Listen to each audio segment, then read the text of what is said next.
अपना परिचय दीजिए। हाँ, पंजाब से आए हैं। जिला गांव बताइए। बरनाला जिला, गांव कोटदुना। जी जी। आपका मोबाइल नंबर? मोबाइल नंबर 9 जी 8 जी 6 जी 5 जी 7 जी 3 जी 8 जी 9 जी 3। जी। अच्छा, जो हम लोग यूट्यूब में जानकारी देते हैं कि महाराज जी आपको साक्षात्कार हुआ। हाँ, हुआ है। जो आप अपना कह रहे बोल रहे हैं, मेरे कहने पे तो नहीं बोल रहे हैं? नहीं बोल रहे, तहीं तो बैठे हैं। जब जो अच्छा, और अच्छा, यहाँ जंगली जानवर भी रात में आते हैं? आते हैं, हिरन हैं, बड़े बड़े सींग हैं उनके। बालू हैं, सुर हैं। भालू का 20-20 लोगों का झुंड आता है। हाँ तो हाँ हाँ, आते हैं। अच्छा जी जी। तो दर्शकों, मेरा वीडियो बनाने का उद्देश्य ये था कि आप पंजाब से हैं। हाँ हाँ, और यहाँ हमारे साधु संत ऐसे ही खुले जंगलों में रहते हैं, और दिन में तो खतरा नहीं रहता, लेकिन रात्रि में खतरा रहता है, क्योंकि जंगली जानवर आते हैं। और यहाँ पूरे जंगलों में, पहाड़ों में करीब 100 पहाड़ हैं यहाँ छोटे छोटे। मैं आपकी जानकारी के लिए बता दूं, जहाँ साधु संत इसी तरह रहते हैं। तो आप लोग भी कुटिया में सहयोग कर सकते हैं। तो ज़्यादा से ज़्यादा साधुओं की कुटिया बनेंगी तो ज़्यादा से ज़्यादा हमारे साधु सुरक्षित होंगे। और कुटिया का लगभग क्या हाँ, आप तो दर्शक हैं। बात क्या है ना, फिर जे कोई परेशान नहीं करेगा, फिर तपस्या सही हो जाती है। नहीं, रात्रि में भी खतरा नहीं हाँ, रहेगा लेटने हाँ, में। खतरा रहता है। अभी रात में आपको डर नहीं लगता नहीं, होगा? डर तो नहीं लगता। हमारे बीच ही निकल आते हैं। डर नहीं है। अच्छा, जमीन में कभी सांप बिच्छू निकलते हैं? हाँ, निकलते हैं, रात भी थे। आपके ऊपर से गए कभी? न, ऊपर से नहीं गए हैं। अगर आप सामने आ जाते हैं, ऐसे जैसे आप बैठे हो। हाँ। रात हम खाना पका रहे, सामने आ गए थे। बाबा जी ने चौंटे से उसको मारा भी नहीं, वहाँ पर छोड़ दिया साइड में जाकर। चलिए, तो आप जो त्रेता युग सतयुग की चर्चा होती है, लगता है कि सतयुग में त्रेता युग में आ गए, ऐसा महसूस होता है? होता है, तभी तो आए जो हैं आप यहाँ पर। जो आप टीवी में देखते हैं सतयुग त्रेता युग, ऐसा लग रहा है यहाँ शांति है? बिल्कुल शांति है। तो आप क्या कहना चाहेंगे दर्शकों को? दर्शनों को हम तो यही कहना चाहते हैं, हाँ भी जो दुनिया है या भी वो तो सब हम आपने देख ही ली भी, कैसे सभी मतलबी लोग रहते हैं जी। जे मतलब होगा तो ही बात करेंगे, नहीं वो किसी बात नहीं करेंगे। वो एक परमात्मा है जो हमसे प्यार करता है, हम उससे प्यार नहीं करते, हम उसको प्यार करते हैं जो हमें नहीं करता प्यार। जी जी। समझ गए आप बात क्या जी जी, आपने तो बहुत बड़ी बात कह दी। बस। तो अच्छा, यहाँ खाने पीने का कोई पैसा लग रहा है आपको? नहीं नहीं नहीं। अच्छा, ये कार का भी क्या मैं छोड़ने का यहाँ पैसा लेता हूँ? नहीं नहीं नहीं, कुछ नहीं लेते। तो ये चैनल भी सही है? हाँ, सही है। आप भी कह रहे थे कि मैं चेहरा नहीं दिखाता, शायद आप कह रहे थे। क्या मैं सही व्यक्ति हूँ? बिल्कुल हो। ठीक है, सीताराम। दर्शकों, हम जा रहे हैं महाराज जी का इलाज करवाने, दांत का। आज डॉक्टर ने बुलाया था, कल तक के लिए दवा थी। बैठिए महाराज जी। तो आज हम फिर से हैं हॉस्पिटल, जो चित्रकूट के आरोग्य धाम में है, आरोग्य धाम दंत चिकित्सालय। और अभी 3 दिन की दवा दिए थे, आज दवा ख़त्म हो गई है। तो हम फिर महाराज जी के दांत शायद निकलवाना पड़ेगा या ठीक करना पड़ेगा, ये तो अंदर चल के ही पता चलेगा। तो अभी हम फिर से आए हैं महाराज जी के इलाज के लिए। चित्रकूट का ये हॉस्पिटल है, आप देख लीजिए। और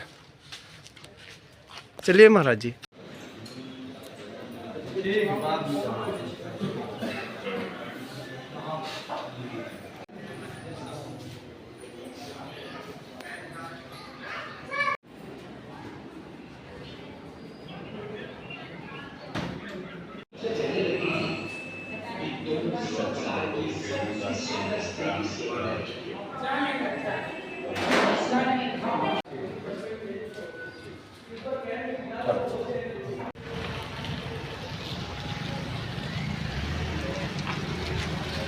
महाराज जी, चौपाई है हमारी, रघुकुल रीत सदा चली आई, प्राण जाए पर बचन न जाई। हाँ हाँ। इसको आखिर किस देवता ने लिखा? देखिए, कारण ये है कि लोग रामायण में पढ़ते तो हैं और कहते भी हैं सब कि रब कुल रीत सदा चले आई, प्राण जाए पर बचन न जाई, है ना। कहीं ये दशरथ के कुल में चले आई है। तो आखिरकार रामायण तो लिखी गई जब राम का अवतार हुआ। रामायण तो तुलसीदास ने लिखी, वाल्मीकि ने लिखी, लेकिन ये चौपाई बहुत पहले की है। इनके दशरथ के जो पूर्वज थे रघु, ये उनके माध्यम से चौपाई तैयार हुई। तो उनकी माध्यम से कैसे चौपाई तैयार हुई कि देखो हम बताते कि उनके पुत्र उसमें पढ़ते थे गुरुकुल में। तो एक बार दशरथ ने भी ऐसा ही किया था कि जब वहाँ गुरुकुल में मिलने गए अपने पुत्र से, तो बिना गुरु के आदेश के आश्रम के अंदर चले गए। तो ये आदेश किसी राजा को नहीं होता था कि अपने पुत्र से मिलने बिना आदेश लिए अंदर आ जाएं, आज्ञा लेकर के अंदर जाएं पुत्र से मिलने। तो ये पुत्र के मोहवश बिना आज्ञा के अंदर चले गए। तो वहाँ जब गुरुजी ने देखा कि अरे इनके पिताजी तो आ गए, तो उनके बेटा से कहा कि तुम्हारे पिताजी ने तो उल्लंघन किया। कहें फिर गुरुजी कि इनको दंड दीजिए और आप ही को दंड देना पड़ेगा। उनके पुत्र से कहा कि आपको ही दंड देना पड़ेगा अपने पिता को। तब उनने कहा अपने पिता से कि पिताजी आपने उल्लंघन किया आश्रम का और आपको दंड भोगना पड़ेगा। तो उन्होंने बताइए बेटा, मुझे तो आपके मिलने में चाहे जो भी दंड मिल जाए मैं सब भोग लूँगा। तो उन्होंने कहा 5 दिन गौ सेवा करनी पड़ेगी आपको, गौएं चरान पड़ेंगी, उनकी सेवा करनी पड़ेगी, ये दंड है आपके लिए। तो उन्होंने कहा ठीक है मुझे स्वीकार है। तो जब 4 दिन हो गए उनको गौएं चराते सेवा करते, जब 5वां लास्ट दिन आया तो एक गाय कहीं गुम हो गई। मतलब एक गाय नहीं आई और बाकी सब गायें आ गईं। तो जब उनने उस बाड़ा में जाके गायें इकट्ठी की और जब गिनती करी तो एक गाय कम थी। तो उस गाय को ढूंढने वो निकल पड़े। तो गाय को गौ माता चिल्लाने के गौ माता कहाँ हो, गौ माता कहाँ। तो गाय आवाज़ सुन कर के उनके पास दौड़ के जैसे ही आई तो वैसे ही शेर आ गया सामने। तो शेर ने कहा खबरदार, ये मेरा भोजन है और आपका अधिकार किसी का भोजन लेने का नहीं। तो राजा ने सोचा कि बात तो सत्य कह रहा है, लेकिन अब मैं गऊ के प्राण तो बचाना पड़ेगा। क्यों? कि वहाँ गिनती कम हो जाएगी। एक दंड तो मैं 5 दिन से भोग रहा, अब ये दंड कैसे मैं भोगूंगा। तो राजा असमंजस में पड़े। राजा ने बड़ी विनती की शेर से, लेकिन शेर नहीं माना। उसने कहा नहीं, मेरा भोजन है, इस पे आपका अधिकार नहीं है। तो अब राजा है तो नीत की बात भी माननी पड़ेगी, शेर का भोजन है गाय। तो राजा ने कहा ऐसा करिए आप मेरा आहार कर लें और गौ माता को छोड़ दें। तो उन्होंने कि मैं तेरा विश्वास कैसे कर लूँ, मैं तेरा आहार कर लूँ। गौ माता को छोड़ देंगे तो गौ माता लेके चला जाएगा, फिर लौट के आएगा। तो रघु ने एक तिनका उठाया ऐसे ज़मीन से और शपथ लिया, ठीक है, कहा चाहे मेरे प्राण चले जाएं लेकिन ये वचन नहीं जाएगा। तो शेर ने कहा जा ले जा गऊ को। बस वो जाके गऊ को आश्रम में किए और तुरंत वापस आ गए और कहा खूब अपने अंतरात्मा से कि आप मेरे शरीर से अपनी क्षुधा बुझा लीजिए, अपनी भूख मिटा लीजिए, मैं हाजिर हो गया वचन के बद्ध होकर के, जैसा वचन दिया वैसे मैं हाजिर हूँ। तो वो शेर नहीं था, वो थे धर्मराज, परीक्षा लेने आए थे। ऐसे ही फिर तुरंत ही वो गुरुकुल के जो गुरु थे वो भी प्रकट हो गए। वो दोनों ने मिलकर परीक्षा ली थी राजा रघु की, तो कि देखे सतवादी राजा कैसा है। तो वहीं पर उन्हीं धर्मराज ने फिर ये चौपाई को कहा है कि जाओ आज से तुम्हारे नाम की ये चौपाई चलेगी। रब कुल रीत सदा चले आई, प्राण जाए पर वचन न जाए। लोग कहते और है मेरा शकुनी के विषय में कि आखिर शकुनी की किससे दुश्मनी थी तो इतना बड़ा उन्होंने महाभारत करवाया। देखिए शकुनी की दुश्मनी पांडवों से नहीं थी, इसको भूल जाइए, क्योंकि शकुनी की दुश्मनी कौरवों से थी। उन्हें पांडवों से बदला नहीं लेना था।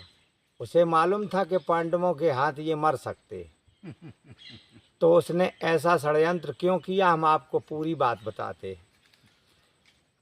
कि गांधारी के कुंडलिनी में दोष था, तो ये बताया ब्राह्मणों ने कि जब इसकी शादी होगी तो इसका पति, मतलब इसकी कुंडलिनी में दोष है तो मर सकता है, मर जाएगा, कुछ भी बताया। तो ब्राह्मणों से कहा उनके पिता ने कि फिर क्या किया जाए, कि पहले इसकी शादी किसी और से करा दो और उसको, वो मर जाएगा, और उसके बाद इसकी शादी कर दो। तो क्या किससे करा जाए, कि बकरा से करा दो।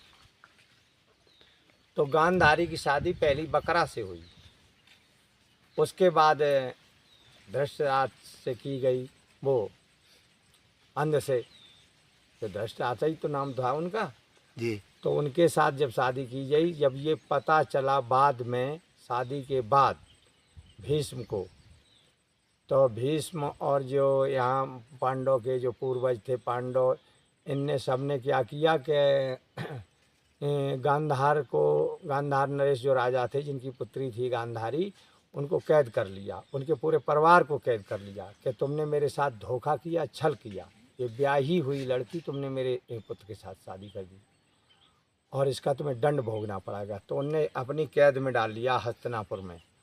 तो उनको भोजन वो देते थे खाली एक मुट्ठी चावल, जिससे पेट ना भरे, ना आधा ना कैसा भी, बस थोड़ा क्षुधा मिटे तो मिटे, नहीं तो भूखे रहो। और वो भी 24 घंटे में एक बार चावल मिलता था खाने के लिए।